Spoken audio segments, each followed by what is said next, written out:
Hello friends, आज हम खेलते हैं अपने बचपन वाला गेम ब्रेन वीटा। आपने नाम तो सुना ही होगा। जी हाँ, ब्रेन वीटा। देखिए इसको कैसे सॉल्व किया जाता है, हम देखते हैं। अगर हम इसको कर पाए तो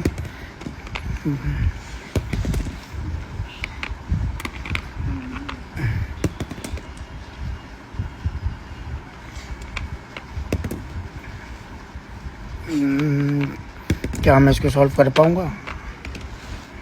ओह, ये तो अटक ना जाए कहीं पर भी जाके।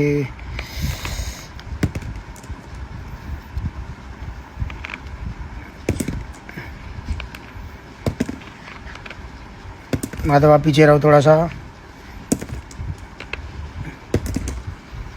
हमारे 60 सेकंड पूरे होने वाले हैं। मुझे ये लगता नहीं है कि हो पाएगा, क्योंकि बहुत चीज़ें अटक गई हैं इसके अंदर।